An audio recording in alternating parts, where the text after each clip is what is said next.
We don't have the skills taught at university for healthcare practitioners, at medical schools or health science courses. So we're not getting those skills put in at the very start of a career. Then that also extends to when people are out in the community, in those jobs, the professional development, conferences, those kind of things that never have lived experience, and when it does, it's very limited, sort of token. So we're not getting in to the people who are going to be treating us. They're not aware of our needs.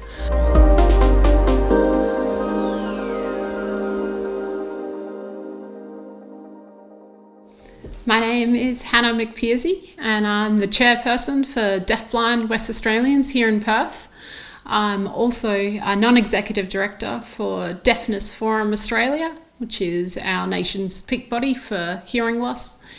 I am actively involved in lots of different disability advocacy spaces, and I think one of the most important being going and running lectures and workshops with different universities on communicating with people with disabilities.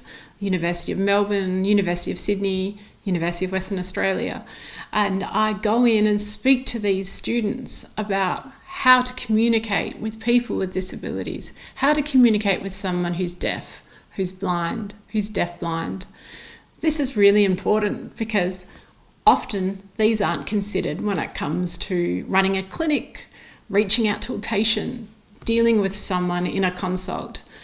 And if we're not considering people who might not be able to hear, might not be able to see, might have low vision, how are we ensuring that there's informed consent, that their needs are being met, that they are coming in and being cared for and not staying away because they've had some bad experiences? So it's a really important role. I take it very seriously. I feel very honoured sitting here speaking to you today because I've gone through a profound health journey myself. I was diagnosed with Neurofibromatosis Type 2 10 years ago, and with NF2 comes a multiple array of surgeries and medical teams. So I have had 2 brain surgeries, I've had multiple neurosurgeries, and I now hear through auditory brainstem implants. I'm seen by a wide array of specialists, and I go to 4 of the different public hospitals here in Perth. I see every time I go that my needs aren't met by the system. The healthcare practitioners I see do their best and care for me incredibly well, but it's always hard, it's always advocating. There's never anything simple. We need to streamline these practices, and we need to make sure that the people who are going to be caring and treating patients with sensory loss or comorbidities are prepared for that communication challenge. This is an ophthalmology clinic at Freo Hospital back in Perth. I got to this because I'm deafblind. People in ophthalmology clinics do not think that you're going to have a hearing loss. People in audiology clinics do not think you're going to have a vision loss. We're so independent of each other. They just run simultaneously in parallel. So this is where all the doctors will call your name. And let's remember what it's like to try and understand speech. So anywhere in those red rectangles, a doctor will open the door and say, McPierzie. And you go, oh, is that me? Is that my name? And sometimes it is, sometimes it isn't, but you're on alert the entire time. These clinics, you're there for 3 hours.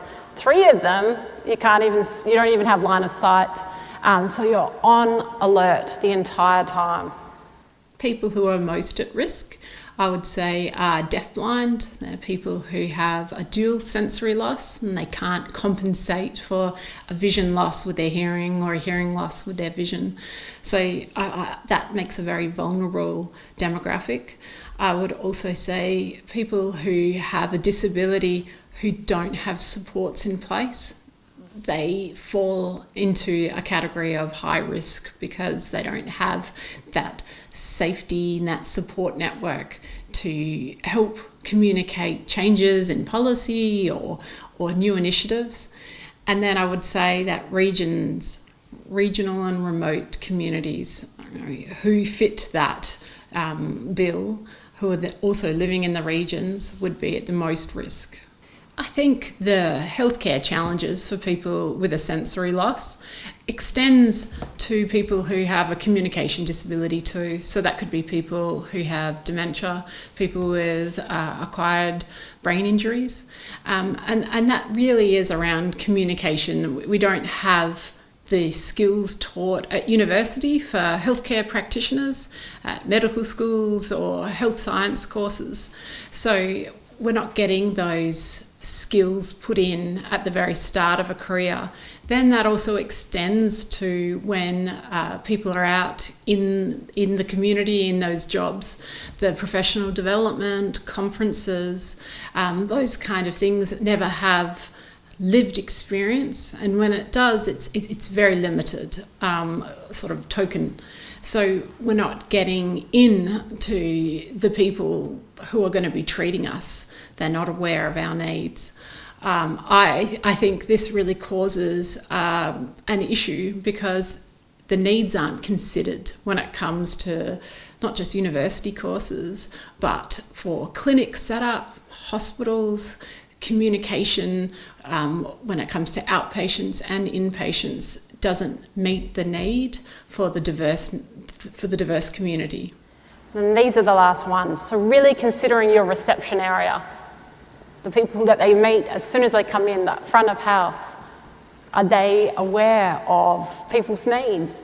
Does it make sense, the setup? What's the call patient system? Could you have a screen with the name coming up? Are you an intimate setting where people know who it is and they come up to you and go, okay, Hannah, time to come in? Is it a big hospital?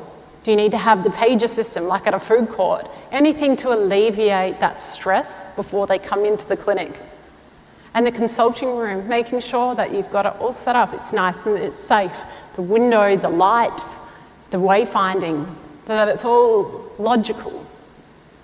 Staff training, everyone, not just the audiologists, the technicians, the front of house staff. Are they aware of how to speak to people with a hearing loss, with a vision loss, with a combined sensory loss? All right? And that needs to be an ongoing thing. That's not static. That's making sure that the new people are being skilled.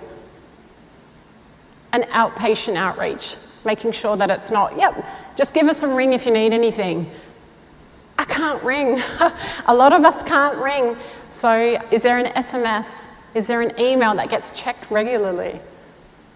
Are the ways that the letters that you're sending out, what's the font that you're using? What is the size? Are there any visuals on it? So please don't put sensory disabilities into silos.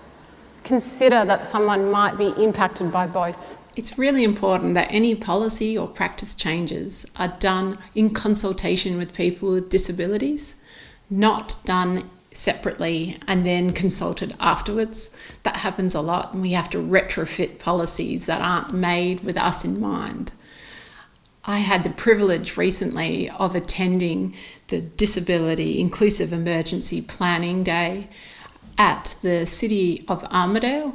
This is run by the University of Sydney and in collaboration with the Department of Fire and Emergency Services, looking at how to prepare the community for natural disasters, but how to make sure that people with disabilities aren't left behind. I was there as a representative for Senses WA as part of their Deafblind services team, talking about the communication challenges that often face people in these situations. It was fantastic to have a seat at that table. This is something that needs to be done across the country, and people with disabilities need a seat at that. I would extend that also to university medical schools, making sure that the courses have a communication or a disability focus. One unit in a whole degree just to show what it's like for someone with a disability who might have comorbidities and how to communicate with them, how to care for them. And the final thing that I think is really important is getting Medicare involved, where we can identify people who have a communication disability and updating it, putting it onto their Medicare profile so that healthcare practitioners are aware of who is coming into their consult room. So some information gathering to help in a clinic setting. On the left there, I've put up, that's a photo of a MRI form that I filled in, I think it was 4 weeks ago now. It's just an example. They're all like this. Whichever clinic I go to, and I go to a lot, different disciplines, it'll ask for medical history, past surgeries.